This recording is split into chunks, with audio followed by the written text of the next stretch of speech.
18 मई 2004 एक पर्वतारोही एवरेस्ट पर अपने साथ बचे आखिरी दो लोगों से उसे पीछे न छोड़ने की गुहार लगा रहा था। 2 घंटे पहले ही वो मुस्कुरा रहा था। उन 2 घंटों में क्या हुआ, यह इस पर निर्भर करता है कि कौन कहानी सुनाता है।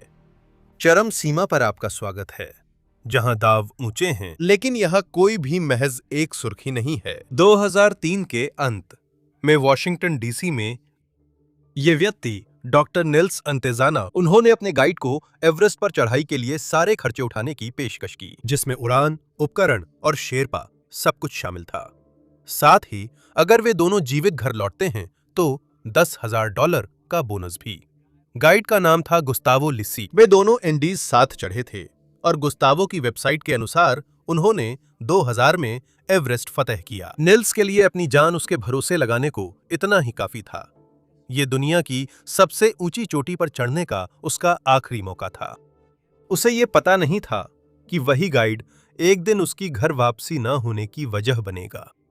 2004 की वसंत ऋतु तक निल्स और गुस्तावो नेपाल गए और बेस कैंप पर पर्वतारोही इस छोटे चांदी जैसे बालों वाले आदमी को धीरे धीरे एवरेस्ट पर ऊपर नीचे जाते हुए देख रहे थे, जो ऊंचाई के अनुकूल हो रहा था। कई लोग सोच रहे थे कि वो वहां क्या कर रहा था।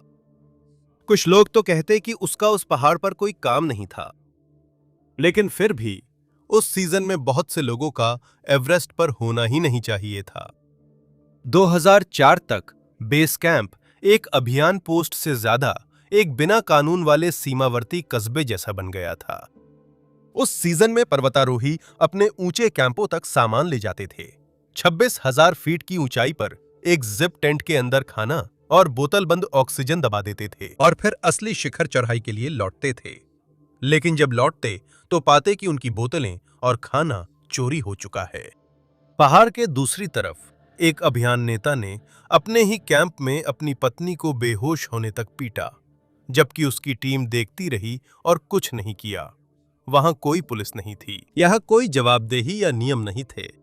2004 में एवरेस्ट ऐसा स्थान था जहां आप सिर्फ अपने साथ लाए लोगों के चरित्र पर ही भरोसा करते थे। इसी वजह से नील्स ने पैसे से मिलने वाले 3 सबसे बेहतरीन गाइड्स को साथ लाया था।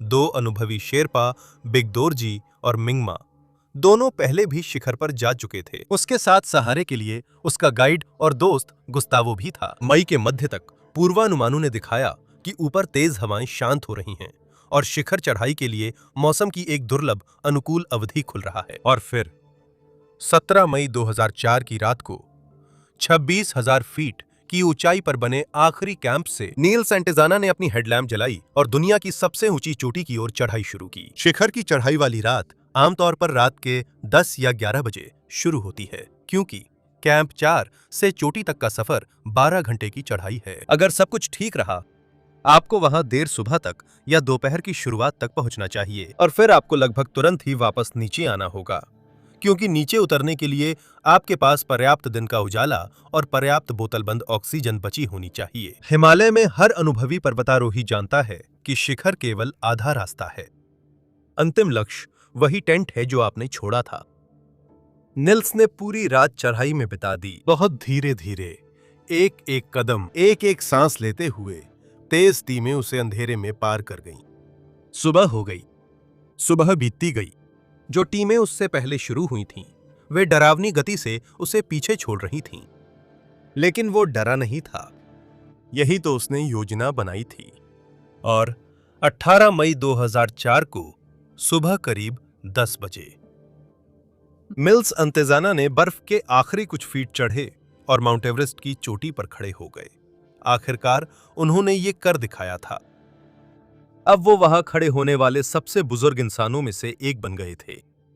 एक ऐसे व्यक्ति के लिए जिसने अपने मेडिकल करियर के चरम पर पहुंच चुका था और हिमालयी प्रशिक्षण के वर्षों को दरकिनार करने के लिए अभी अभी एक बड़ी रकम खर्च की थी। दुनिया की सबसे ऊंची चोटी पर खड़े होना उन्हें मानो यही उसके लिए सबसे बड़ी पुष्टि रही हो। उसने अपना वर्ल्ड रिकॉर्ड खरीदा था और वो इसका आनंद लेने वाला था। अधिकांश पर्वतारोही वहां ऊपर शायद 10 मिनट ही बिताते हैं, ताकि दुनिया की सबसे ऊंची चोटी पर जल्दी से एक फोटो ले सकें और फिर नीचे आ जाएं, क्योंकि वहां ऊपर किसी भी इंसान के जीवित रहने के लिए पर्याप्त ऑक्सीजन नहीं होती। चाहे आप कितने भी तैयार या प्रेरित क्यों ना हो। लेकिन निल्स नहीं। निल्स ने एक के बाद एक फोटो ली। उसने नजारे को वैसे ही देखा जैसे कोई आदमी होटल की बालकनी में खड़ा हो। ये 69 साल का आदमी, जो बिल्कुल भी ये बर्दाश्त नहीं कर सकता था कि कुछ भी गलत हो। चोटी पर वो 35 मिनट तक रुका रहा, अपनी बेहद सीमित ऑक्सीजन को तेजी से खर्च करता हुआ। हैरानी की बात है, महंगे पैसे लेने वाला गाइड बस खड़ा रहा और उसे ऐसा करने दिया। आखिरकार निल्स ने गुस्तावो को नीचे उतरने का इशारा किया। शुरुआत में उतराई वैसी ही थी जैसी आप उम्मीद करते हैं। गुस्तावो ने कहा। वह आगे बढ़ गया। वह खुद को उनमें क्लिप करने से पहले बंधी सुरक्षा रस्सियों की जांच कर रहा था। उसके पीछे निल्स आया, जो बहुत सावधानी से एक एक कदम नीचे उतर रहा था। दोनों शेरपा पास ही रहे और उसी धीमी नपी तुली रफ्तार से उनके साथ नीचे उतरे। ऊपर शिखर उनके पीछे ओझल हो गया और कैंप 4 बस नीचे ही था। टेंट्स अनंत चट्टानों और बर्फ के समुद्र में पीले बिंदुओं जैसे दिख रहे थे। वो इतना पास था कि दोपहर के खाने तक वहां पहुंचा जा सकता था। लेकिन कहीं ऊपर एक चट्टानी उभार, जिसे साउथ समिट कहते हैं, उतराई शुरू होने के 1 घंटे से भी कम समय बाद वो हो गया। निल्स का दायां जूता जिस स्टेप पर जाना था उससे चूक गया, लेकिन किसी ने कुछ नहीं कहा क्योंकि घबराने की जरूरत नहीं थी। शायद निल्स बस थका हुआ था। बिल्कुल, वह थका हुआ था। उसने करीब 12 घंटे पृथ्वी की सबसे ऊंची चोटी पर चढ़ाई की थी। लेकिन अब हर कुछ कदमों पर वह रुक जाता, अपनी छड़ियों पर झुक जाता और अपने ऑक्सीजन मास्क से कई गहरी सांसें लेता। और अब ये रुकावटें लंबी होती जा रही थीं। अब उसका वजन फिक्स्ड रस्सी पर बगल की ओर झुकने लगा, जैसे कोई शराबी आदमी यह न समझ पाए कि ऊपर किस तरफ है। बिग दोरजी और मिंगमा उसके दोनों तरफ आकर पास आ गए।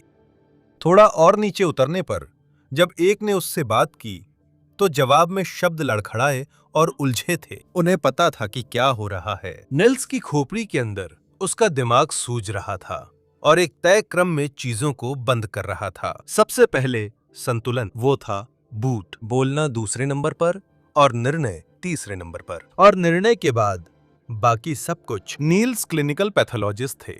दशकों तक शरीर का अध्ययन करने के बाद उनके दिमाग में सूजन आने से समन्वय क्षमता चली गई। उनकी बस यही प्रतिक्रिया थी कि वे अपने डंडों पर और ज्यादा वजन डालें। वो लगातार चलने की कोशिश करते रहे, जैसे उनका कमजोर होता शरीर बस एक छोटी सी असुविधा हो। फिर वो सलाह लेने के लिए गुस्तावो की ओर मुड़े, क्योंकि ठीक इसी स्थिति के लिए उन्होंने एक सक्षम गाइड को सावधानी से चुना था। उनके उपकरणों और $10,000 के बोनस का भुगतान इसलिए हुआ ताकि पेशेवर निल्स के पास उस पल खड़ा हो सके जब उनका दिमाग जवाब देने लगे। लेकिन जब उन्होंने बिग दोरजी और मिंगमा ने आसपास देखा, गुस्तावो लिसी कहीं नजर नहीं आ रहे थे, तो दोनों शेरपाओं ने गाइड का काम किया और निल्स को अपने बीच में रखा। उसकी दोनों तरफ एक एक आदमी खड़ा होकर उसे पहाड़ से नीचे लाने लगे। ये ऐसे अनुभवहीन पर्वतारोही नहीं थे जो बस अपनी पूरी कोशिश कर रहे हों। बिग दोरजी और मिंगमा पहले भी एवरेस्ट की चोटी पर पहुंच चुके थे। उन्हें पता था कि उसके साथ जो हो रहा था वो अभी जानलेवा नहीं था। लेकिन तीनों आदमी लगभग पूरे दिन मौत के इलाके में चढ़ाई कर रहे थे। वे थक चुके थे और निल्स की मदद में बिताया गया हर मिनट उनके अपने शरीर के टूटने के खतरे को और बढ़ा रहा था। लेकिन वे धीरे धीरे दर्द के साथ आगे बढ़ते रहे और शाम तक वे करीब 27,500 फीट की ऊंचाई पर पहुंचे, जहां एक छोटे कमरे जितनी बड़ी जगह था, जिसे पर्वतारोही बालकनी कहते हैं। पूरी दोपहर भर अपनी पूरी कोशिशों के बावजूद वे केवल 1,000 फीट नीचे ही उतर पाए थे। कैंप 4 भी 1,000 फीट से ज्यादा नीचे था और उसी चट्टानी पट्टी पर निल्स अब खुद से बिल्कुल भी खड़ा नहीं हो पा रहे थे। बिग दोरजी और मिंगमा को उन्हें यहां नीचे उतारना पड़ा क्योंकि उनके पैर पूरी तरह जवाब दे चुके थे।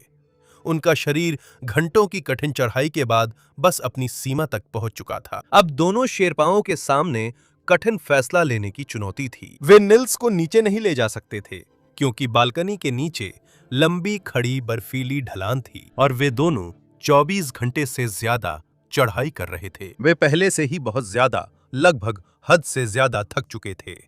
निल्स के साथ रात भर खुले में -40 डिग्री तापमान में रुकना, इसका मतलब था कि उस चट्टानी पट्टी पर एक की जगह 3 शरीर होंगे। यही विकल्प थे, कोई तीसरा विकल्प नहीं था।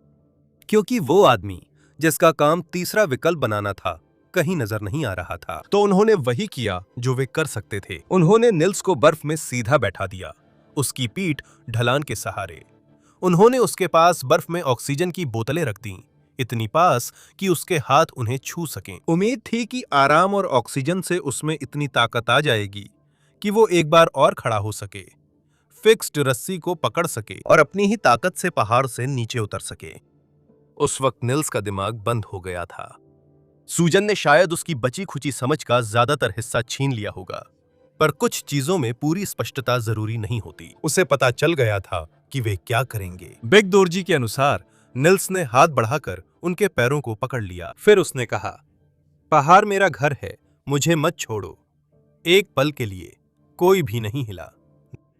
फिर मिंगमा धीरे से अलग हो गए और दोनों शेरपा खुद को फिर से फिक्स्ड रस्सी से जोड़कर घिरते अंधेरे में गायब हो गए। निल्स को बस वहां 27,500 फीट की ऊंचाई पर अकेला छोड़ दिया गया, अपनी महत्वाकांक्षा की कीमत चुकाने के लिए। 18 मई 2004 के किसी वक्त निल संटेजाना की मौत बर्फ में सीधे बैठे हुए हो गई। उनका शरीर कभी नहीं मिला। यह कहानी यहीं खत्म होनी थी, क्योंकि एवरेस्ट कैंप अधिकारी औपचारिक मौत की जांच नहीं बैठाते। बेस कैंप पर पुलिस चौकी नहीं है, वह ऊपर धरती की कोई अदालत नहीं है। ऊंचाई पर पर्वतारोही मरता है, सीजन आगे बढ़ जाता है, रिकॉर्ड बुक में एक और लाइन जुड़ती है, ऊंचाई, अवरोहण, शव नहीं मिला। लेकिन बाद में पहाड़ के ऊपर और नीचे पर्वतारोही बार बार उसी साधारण सवाल पर लौटे। वही सवाल जो शायद आपके मन में भी तब से है जब से उतरना शुरू हुआ था। गुस्तावो लिसी कहाँ था? वो आदमी कहाँ था जिसका काम सिर्फ क्लाइंट के साथ रहना था? क्या बचाव का प्रयास किया जा सकता था? क्या कोई दूसरा गाइड रात से पहले उसके पास पहुंच सकता था? इसका जवाब देने का एकमात्र तरीका था खुद उस आदमी से पूछना, और जो उसने कहा वो घुमावदार जवाब देने की मास्टर क्लास थी। ऐसी कहानियां जो डॉन ड्रेपर को भी गर्व महसूस कराती। हर महीने एक कहानी होती है जो यूट्यूब पर नहीं आती, तो थोड़ा रास्ता बदलते हैं। अगर आप चाहें तो वो वहां है, नीचे पेट्रियन का लिंक है। तो हम कहां थे? गुस्तावो लिसी हैरानी की बात यह थी कि वो उस दोपहर जो हुआ उसके बारे में बात करने को तैयार था। वास्तव में उसने इस पर काफी बात की। समस्या ये थी कि हर बार जब उसने ये कहानी सुनाई, उसने कभी भी इसे 2 बार एक ही तरह से नहीं कहा। एक इंटरव्यू में गुस्तावो ने बताया कि वह समूह के पीछे संघर्ष कर रहा था, थका हुआ, मुश्किल से शेरपाओं के साथ चल पा रहा था जब वे निल्स को नीचे ले जा रहे थे। एक और में उसने कहा उसे याद है वह सबसे आगे था, कैंप 4 की ओर जल्दी जल्दी जा रहा था ताकि रास्ता तैयार कर सके। कभी कभी लगता था उसकी ताकत जल्दी खत्म हो जाती थी, कभी कभी बहुत बाद में। यहां तक कि निल्स से अलग होने का बिंदु भी हर बार सुनाने पर बदल जाता था। कोई भी संस्करण असंभव नहीं लगा। अलग अलग देखें तो उनमें से हर एक विश्वसनीय लगती थी। पर्वतारोहियों ने जब इन कहानियों को साथ रखकर देखा, तभी उनमें मौजूद खामियां सामने आईं। लेकिन यह खुद में किसी चीज का सबूत नहीं, क्योंकि सब जानते हैं कि 27,000 फीट से ऊपर याददाश्त कमजोर होती है। उस रिच पर हर आदमी 24 घंटे से ज्यादा समय से जाग रहा था, और हर एक पल में वो हवा में सांस ले रहा था जिसमें आमतौर पर दिमाग को मिलने वाली ऑक्सीजन का केवल 1/3 ही था। लेकिन बदलती हुई कहानी को परखने का हमेशा एक तरीका होता है। जिन पर्वतारोहियों ने कहानी की जांच की, उन्होंने इसका इस्तेमाल किया। आप वही बयान ढूंढते हैं जो नहीं बदलता, और बाकी सब की तुलना उसी से करते हैं। जो बयान नहीं बदलता वो बिग दोरजी और मिंगमा का है। दोनों शेरपा ने यह स्पष्ट बताया, और ये कभी नहीं बदला। निल्स उतराई के पहले 1 या 2 घंटे के भीतर ही कमजोर पड़ने लगे। उन्होंने उसे अपने बीच में ले लिया। उन्होंने पूरा दोपहर उसे दक्षिण शिखर के ऊपर कहीं से लेकर नीचे बालकनी तक लाने में बिता दिया। किसी भी कहानी में गाइड कभी क्लाइंट की मदद नहीं करता है। उस विवरण में वो सब हैं जो गुस्तावो की कहानियों में नहीं था। वो विशिष्ट था, वो हर बार एक जैसा था। यह उस साधारण गणित से समर्थित है जिसमें एक आदमी को पहाड़ से 1000 फीट नीचे ले जाना शामिल है, और यह भी साबित होता है कि उस रात बाकी लोग कहां पहुंचे थे। लेकिन इसका कोई मतलब नहीं बनता था। एक पेशेवर गाइड ऐसी गलतियां कैसे कर सकता है? गलतियों की एक पूरी श्रृंखला। 1. 69 साल के व्यक्ति को 35 मिनट तक शिखर पर खड़ा रहने देना। क्लाइंट कमजोर हुआ तो रेडियो कॉल क्यों नहीं किया? कोई योजना या बचाव नहीं। कैंप 4 में किसी एक व्यक्ति के पास भी कोई संदेश नहीं छोड़ा गया। यह ताकत की कमी नहीं है, ये ज्ञान की कमी है। ऐसी बातें जो आम लोग भी बस जानते हैं। तो एक मिनट रुको, गुस्तावो लिसी कौन था? यह सवाल चढ़ाई से पहले किसी ने नहीं पूछा था। उस आदमी की एक गाइडिंग कंपनी और वेबसाइट थी जिसमें इंडीज अभियानों की भरमार थी। उसकी रेज्यूमे में सबसे ऊपर उपलब्धि थी कि उसने 2000 में एवरेस्ट फतह किया था। अब लोग सवाल पूछ रहे थे, और शुक्र है एवरेस्ट वो जगह है जहां झूठ बोलना मुश्किल है, क्योंकि ये सबसे ज्यादा दस्तावेजीकृत स्थानों में है। जब पर्वतारोही 2000 के शिखरारोहण सीजन के रिकॉर्ड में गुस्तावो लिसी को खोजने लगे, वे सबूत देखने की आस लगाए थे। उन्हें कुछ भी नहीं मिला। मामला तब और बिगड़ जाता है क्योंकि एवरेस्ट शिखर पर चढ़ाई का मुख्य प्रमाण शिखर पर ली गई फोटो होती है। यह अंतिम प्रमाण है जिसे ग्राहक काम पर रखने से पहले देखना चाहता है, और गुस्तावो के पास भी थी। वो वर्षों से अपनी ये तस्वीर दिखा रहा था जिसमें वो 2000 में दुनिया की सबसे ऊंची चोटी पर था। अब जब 2000 में एवरेस्ट पर रहे पर्वतारोहियों ने उस तस्वीर को ध्यान से देखा, उन्होंने उसमें कुछ ऐसा देखा जो वहां नहीं होना चाहिए था, क्योंकि वह एक और पर्वतारोही की चीज थी जो सच में 2000 में दुनिया की चोटी पर खड़ा हुआ था, जो शिखर पर ली गई तस्वीरों के साथ नीचे आया था और जिसकी तस्वीरें किसी तरह गुस्तावो लिसी के हाथों में पहुंच गई थीं, जिन्हें उसने 4 साल तक अपनी बताकर पेश किया। गुस्तावो के कारोबार का मुख्य आधार वो तस्वीर थी जिससे हर ग्राहक का सौदा पक्का हो जाता था जो सबूत मांगता था। वो उस आदमी से चुराई गई थी जिसने सच में वो काम किया था, जबकि गुस्तावो ने सिर्फ दावा किया था। पता चला गुस्तावो असल में 2000 के सीजन में कभी भी एवरेस्ट की चोटी तक नहीं पहुंचा था। वो इसके बजाय बेहद करीब तक पहुंचा था। लगभग 650 फीट पहले ही उसे वापस लौटने के लिए मजबूर होना पड़ा था। वहां से वापस लौटना कोई शर्म की बात नहीं है। ईमानदार लोग बताते हैं कि उन्हें कहां से वापस लौटना पड़ा, और इसका उन्हें सिर्फ अपने गर्व और अहंकार की कीमत चुकानी पड़ती है। यही एक कीमत थी जो गुस्तावो लिसी नहीं चुका सका। वो अपने एकमात्र एवरेस्ट अभियान से घर लौटा। उसने किसी और की शिखर चढ़ाई को अपना बताकर अपनी वेबसाइट पर डाल दिया। फोटो वाले आदमी के साथ चढ़ाई के लिए ग्राहकों से पैसे लेने लगा। तो वो दोस्त और पेशेवर जिसके बारे में निल्स को लगा था कि वो ठीक उसी पहाड़ की चोटी तक पहुंचा था जहां निल्स पहुंचना चाहता था, और बिना किसी परेशानी के घर लौट आया था, असल में उसने दोनों में से कोई भी काम नहीं किया था। जिस अनुभव की कमी निल्स को पता थी कि उसमें है, जिस कमी के लिए निल्स ने काफी पैसा खर्च किया, उसे एक ऐसे आदमी द्वारा पूरा किया जा रहा था जिसके पास भी वही कमी थी। गुस्तावो लिसी ने सौदे के लिए हाँ कहकर जानबूझकर मौत के इलाके में वापसी की, ताकि भुगतान करने वाला ग्राहक उसे उसी शिखर तक ले जाए जिसने उसे शर्मिंदा किया था।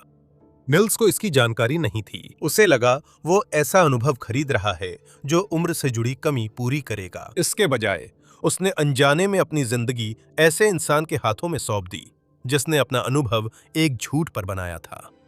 उस दिन लिए गए फैसलों पर असर पड़ा या नहीं, इसका सही जवाब सिर्फ गुस्तावो लिसी ही जानता है। क्या आप सोच सकते हैं इसके लिए कितना अहंकार चाहिए? लेकिन लगभग अविश्वसनीय रूप से, लगभग असंभव तरीके से ये और भी बुरा हो जाता है, क्योंकि सोचिए, गुस्तावो ने 18 मई 2004 की उस रात पहाड़ से नीचे आने के बाद क्या किया, और जब वो कैंप 4 के टेंट्स तक पहुंचा तब भी उसका क्लाइंट उससे 1000 फीट ऊपर बर्फ में बैठा हुआ था। वह सोने चला गया। लेकिन उसके साथ इंसाफ की बात करें तो गुस्तावो उस पहाड़ से बहुत बुरी हालत में नीचे आया था। उसकी ताकत बीच में ही खत्म हो गई थी। उसकी बातों के अनुसार थकान ने उसे इतना जकड़ लिया कि वह मुश्किल से बढ़ पा रहा था। उसने कहा कि वह उस रात करीब रात के 11 बजे कैंप 4 के टेंट्स तक पहुंचा, पूरी तरह थका हुआ। ऐसी हालत में उस रात एक आदमी को स्लीपिंग बैग में ढह जाने के लिए माफ किया जा सकता है।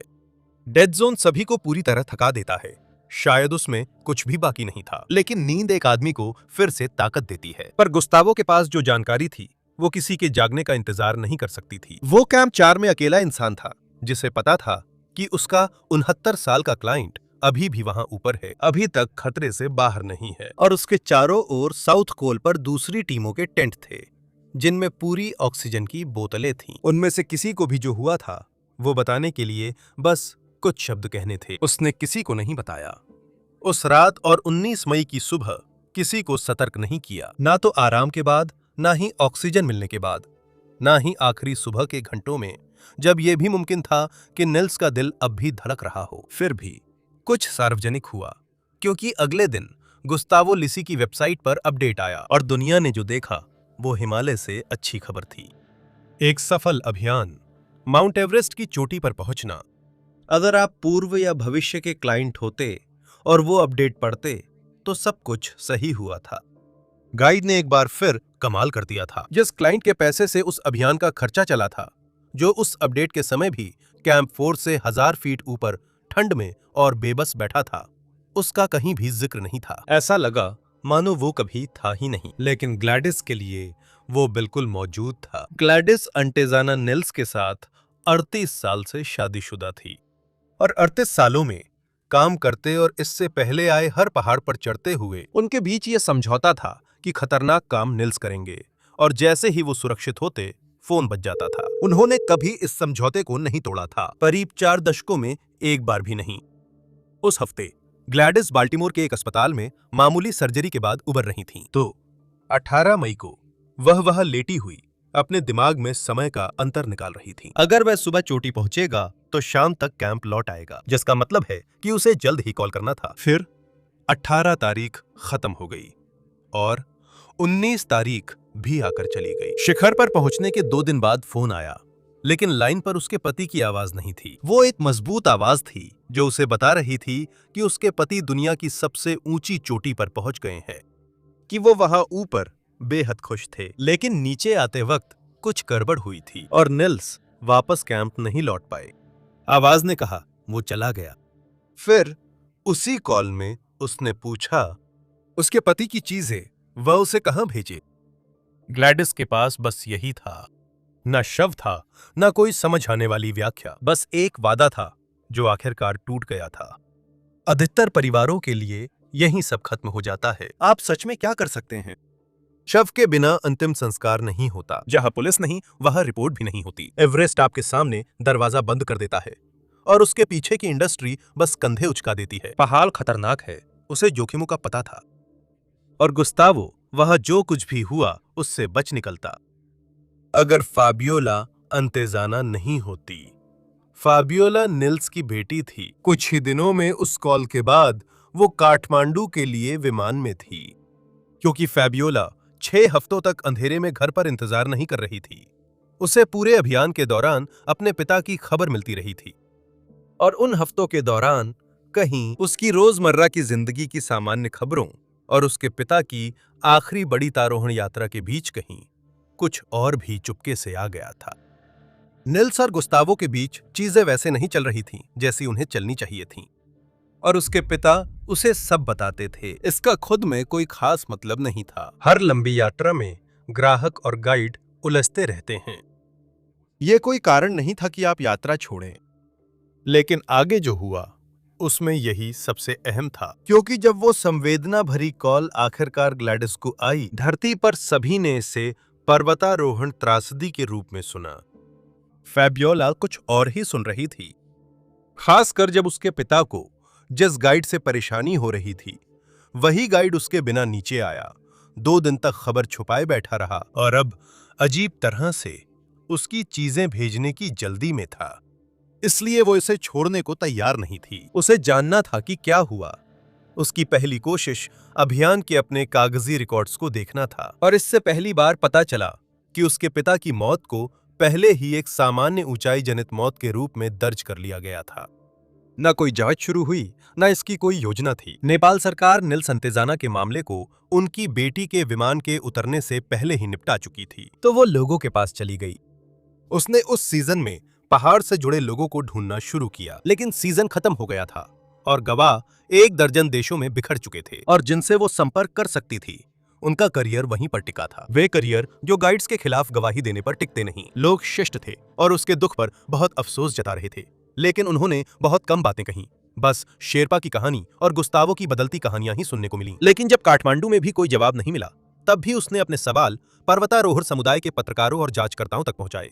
एक के बाद एक संदेश भेजे, हर उस व्यक्ति को जो इसकी पड़ताल कर सकता था, और यह काम कर गया। पहाड़ पर गए पर्वतारोहियों ने गुस्तावो के बारे में औपचारिक रूप से अपनी जानकारियां साझा करना शुरू कर दिया। समुदाय ने उसके रिकॉर्ड की जांच शुरू की और इस वीडियो में आपने जो पहले सीखा था, जैसे खाली 2000 सीजन, चोरी की गई फोटो, दूसरे आदमी के शिखर आरोहण पर खड़ा किया गया कारोबार, ये सब अब रिकॉर्ड पर खुलेआम आ गया, जिसे कोई भी भविष्य का ग्राहक नजरअंदाज नहीं कर सकता था। वॉशिंगटन पोस्ट के एक रिपोर्टर ने महीनों तक उस अभियान को घंटा दर घंटा पुनर्निर्मित किया।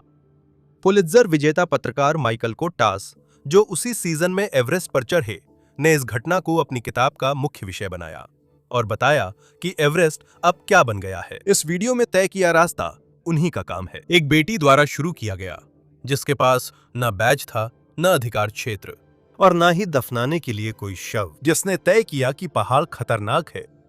वो कोई जवाब नहीं था।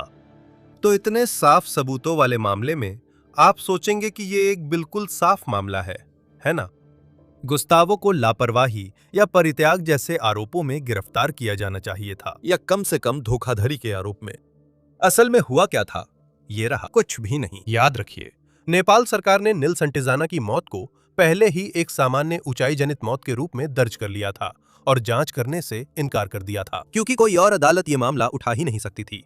इसलिए कहीं और किसी अदालत ने इसे नहीं उठाया। एक पल के लिए देखिए कि क्षेत्राधिकार किसका बनता है और आप जाल को समझ जाएंगे। गाइड अर्जेंटीनी था, क्लाइंट अमेरिकी था। मौत नेपाल में 27,500 फीट की ऊंचाई पर हुई, एक ऐसी जगह जहां कोई भी जांचकर्ता कभी खड़ा नहीं होगा, जहां सबूत एक ऐसी बर्फीली धार में जमे हैं जहां तक कोई आसानी से नहीं पहुंच सकता। गुस्तावो लिसी बस वहां से चला गया और वो वापस काम पर चला गया। अगले कई सालों तक गुस्तावो लिसी दक्षिण अमेरिका में भुगतान करने वाले ग्राहकों को पहाड़ों पर ले जाते दिखे।